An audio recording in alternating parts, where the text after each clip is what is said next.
Welcome. This is Radio Pras.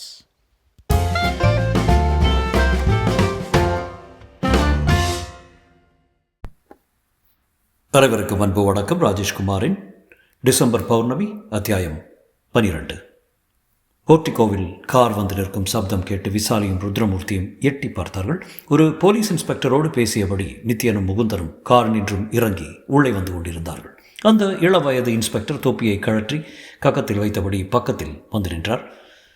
Mister Rudramoorthy, சொல்லுங்க. உங்கள் Sun Nithyan உங்கள் மேலே ஒரு கம்ப்ளைண்ட் கொடுத்துருக்காரு. என்ன கம்ப்ளைண்ட்? அவர் காதலித்த பொண்ணு சாந்தாவுக்கு உங்களால் ஏதாவது ஆபத்து ஏற்பட்டிருக்குன்னு சொல்கிறாரு. இந்த குற்றச்சாட்டுக்கு நீங்கள் என்ன பதில் சொல்கிறீங்க? இன்ஸ்பெக்டர், அந்த குற்றச்சாட்டில் துளி கூட உண்மை கிடையாது. என் மகனோட காதலுக்கு குறுக்கே நின்னது வாஸ்தவம் தான். அந்த பொண்ணு சாந்தாவுக்கு டெலிஃபோன் பண்ணி மிரட்டினதும் வாஸ்தவம் தான். ஆனால் அந்த பொண்ணு இப்போ காணாமல் போனதுக்கு காரணம் நான் இல்லை. பின்ன யார்? எனக்கு தெரியாது. ஒரு பொண்ணை கடத்திட்டு போகிற அளவுக்கு நான் கொடுமைக்காரன் கிடையாது. என் பையனுக்கு நல்ல இடத்துல கல்யாணம் முடிக்கிறதுக்காக நான் கொஞ்சம் மைல்டாக ஸ்டெப்ஸ் எடுத்தது உண்மை. நித்யன் ஆவேசமாக குறுக்கிட்டான். இன்ஸ்பெக்டர், நிச்சயமாக இவர் மூலமாக தான் சாந்தாவுக்கு ஏதோ ஆபத்து ஏற்பட்டிருக்கணும். நீங்கள் இதில் கொஞ்சம் இன்ட்ரெஸ்ட் எடுத்து டீப்பாக என்கொயரி பண்ணால் உண்மைகள் வெளியே வரலாம். அப்பாவித்தனமான முகத்தை வச்சுட்டு பேசுகிறத பார்த்து ஏமாந்துடாதீங்க. இன்ஸ்பெக்டர் இப்போது குரலை உயர்த்தி கொண்டார். மிஸ்டர் ருத்ரமூர்த்தி, உங்கள் சன் இவ்வளோ ஸ்ட்ராங்காக ஒரு குற்றச்சாட்டு சொல்லும்போது அதில் உண்மை இல்லாமல் இருக்காது. அந்த பொண்ணு சாந்தா விஷயத்தில் ஏதாவது இமோஷனலாக பண்ணியிருந்தால் அதை இப்போவே சொல்லிவிடுங்க. சட்ட ரீதியாக உங்களுக்கு எந்த விதமான பிரச்சனையும் வராமல் நான் பார்த்துக்கிறேன். அது வரைக்கும் ஒன்றும் பேசாமல் இருந்த விசாலி இப்போது குறுக்கிட்டார். மிஸ்டர் இன்ஸ்பெக்டர், அங்கிளால் சாந்தாவுக்கு எந்த ஆபத்தும் ஏற்பட்டிருக்காது. இந்த ஒரு கோணத்திலேயே கேஸை நீங்கள் பார்த்து கொண்டிருந்தா அது உண்மையான குற்றவாளிக்கு வசதியாக போயிடும். ஸோ நீங்கள் டிராஃப்ட் டிஃப்ரெண்ட் ஆங்கிளில் யோசித்து பார்க்கணும். இன்ஸ்பெக்டர் அவளை ஏறிட்டார். நீங்கள், என் பேர் விசாலி. நித்யனுக்கும் எனக்கும் தான் நிச்சயம் பண்ணியிருக்காங்க. எனக்கு இந்த நித்யன் சாந்தா காதல் விவகாரம் தெரிஞ்சிருந்தால் இவ்வளோ பிரச்சனைகள் வந்திருக்காது. உலகத்திலே மிக கொடுமையான காரியம் 2 காதலர்களை சேர விடாமல் பிரிக்கிறது தான். மிஸ் விசாலி, உங்களுக்கு இந்த காதல் விவகாரம் எப்போ தெரியும்? 1 மணி நேரத்துக்கு முன்னாடி தான். சாந்தா காணாமல் போனது எந்த இடத்துல? மிஸ்டர் முகுந்தன் வீட்டில். விசாலி சொல்லி முகுந்தனை கை காட்ட இன்ஸ்பெக்டரின் பார்வை போது முகுந்தன் மேல் விழுந்தது. உங்கள் வீட்டுக்கு சாந்தா எதுக்கு வந்தா? ராஜ் கணேஷ்னு ஒரு போலீஸ் இன்ஸ்பெக்டர் ஏதோ ஒரு விபச்சார கேஸ் விஷயமாக சாந்தாவை வந்து மிரட்டியிருக்காரு. சாந்தா பயந்து போய் என் வீட்டுக்கு வந்தா. நான் நித்யனுக்கு தகவல் கொடுத்து வர சொன்னேன். நித்யனும் வந்தான். சாந்தாவை வீட்டில் தனியாக விட்டுட்டு 2 பேருமா அந்த இன்ஸ்பெக்டரை போய் பார்த்து பேசிட்டு வந்தோம். சாந்தா வீட்டில் இல்லை, தரையில் ரத்தக்கரை இருந்தது. உடனடியாக நித்யனுக்கு அவனோட அப்பா மேலே சந்தேகம் வந்தது. அவர்கிட்ட நேரடியாக கேட்டான். அவர் சரியாக பதில் சொல்லாதனால உங்களை வந்து கம்ப்ளைண்ட் பண்ணோம். நீங்கள் ஸ்டேஷனில் இவ்வளவு டீட்டெயிலாக சொல்லவே இல்லையே. வாங்க, முதல்ல உங்கள் வீட்டுக்கு போவோம். அந்த ரத்தக்கரைகள் இன்னும் தரையிலே இருக்கா, இல்லை சுத்தம் பண்ணிட்டாங்களா? அப்படியே தான் இருக்குது சார். வாங்க, அதை கவனிப்போம்.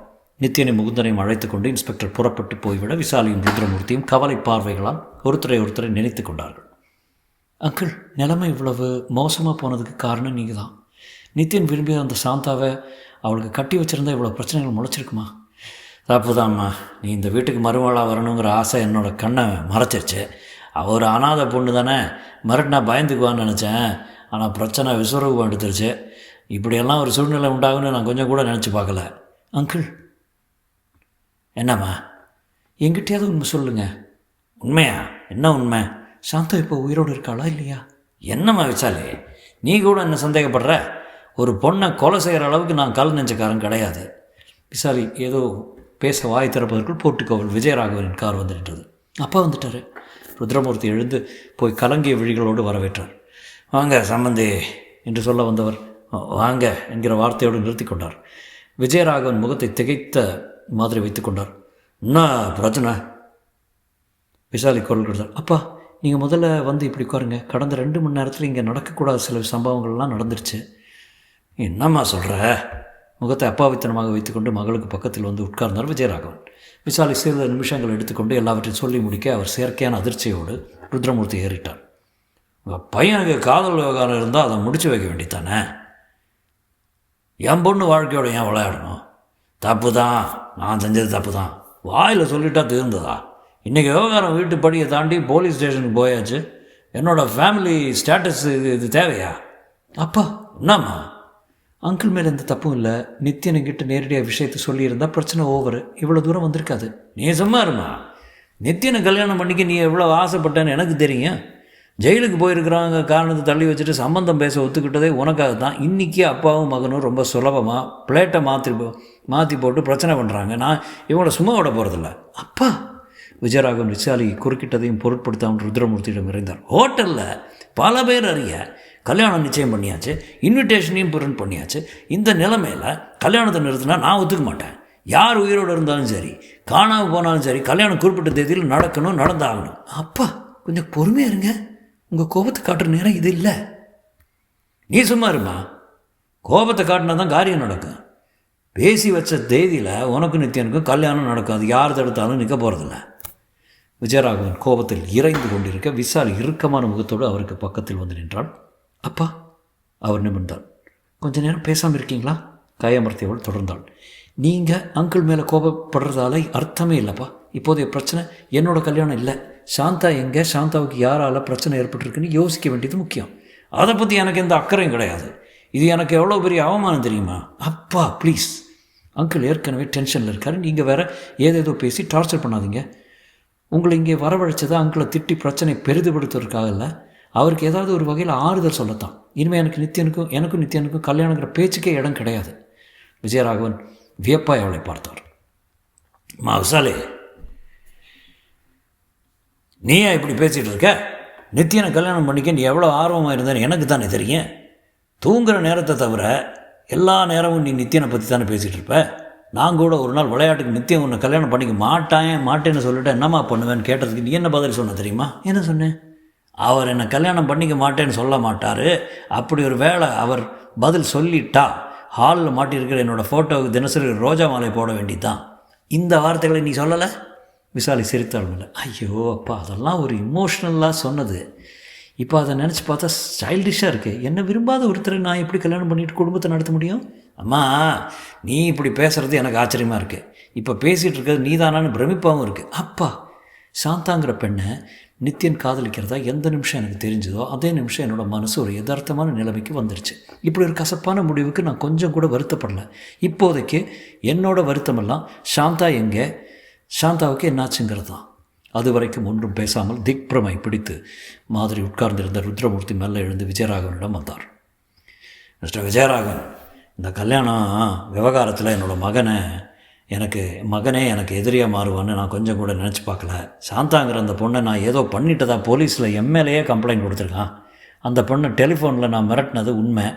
மிரட்டினா நித்தியனை விட்டு விலகி அவள் போயிடுவான்னு நினச்சேன். விஜயராகவன் அவருக்கு எந்த பதிலையும் சொல்லாமல் விசாலியை பார்த்தார். புறப்படுமா, இனிமேல் இந்த வீட்டில் ஒரு நிமிஷம் கூட நாம் நின்று பேசிகிட்டு இருக்கக்கூடாது. கிளம்பு. அப்பா, அங்கிளுக்கு ஒரு பிரச்சனைன்னா அது நமக்கு வந்த மாதிரி தான். போலீஸ் வேறு இதில் தலையை நீட்டுட்டாங்க. நாம் இருந்து பார்த்து பிரச்சனையை சால்வ் பண்ணிட்டு போகிறது தான் சரி. சாலே, உனக்கு ஆசை காட்டி மோசம் பண்ண இவங்க முகத்தை நீ பார்க்குறதே பாவம்மா. போய் காரில் ஏறு. அப்பா, நான் என்ன சொல்கிறேன்னா நீ ஒன்றையும் சொல்லிகிட்டு இருக்காத. கிளம்பு. விஜயராகவன் ரௌத்ரமாக முகம் சிவக்க கத்திவிட்டு போர்ட்டுகோவில் நிறுத்தியிருந்த காரை நோக்கி போக விசாலி ருத்ரமூர்த்தியை பார்த்தாள். அங்கிள், உங்கள் அப்பாவோட கோபம் நியாயமானதாம்மா. அவருக்கு நான் நிறைய ஃபால்ஸ் ஹோப் கொடுத்துட்டேன். நீ இப்போ அவரோட கிளம்பி போம்மா. எனக்கு வந்திருக்கிற இந்த பிரச்சனையை நானே சால்வ் பண்ணிக்கிறேன். விஜயராகவன் போர்ட்டுகோவிலிருந்து கத்தினார். விசாலி, நீ இன்னுமா வரல சொல்லிவிட்டு கார் ஹாரனை நீளமாய் அடித்தார். நீ போம்மா. கண்கள் நீரோடு ருத்ரமூர்த்தி தலையசைக்க விசாரி கனத்த ஹிருதயத்தோடு போர்ட்டுகோவில் நின்றிருந்த காரை நோக்கி போனாள். டிரைவிங் சீட்டை ஆக்கிரமித்திருந்த விஜயராகவனுக்கு பக்கத்தில் உட்கார்ந்ததும் கார் கிளம்பியது. பங்களாவை கடந்து ரோட்டுக்கு வந்ததும் மகளிடம் திரும்பினார். ஏமா, நித்தியனை எழுந்ததில் உனக்கு கொஞ்சம் கூட வருத்தமே இல்லையா? இல்லை, நிஜமாக தான் சொல்கிறேம்மா.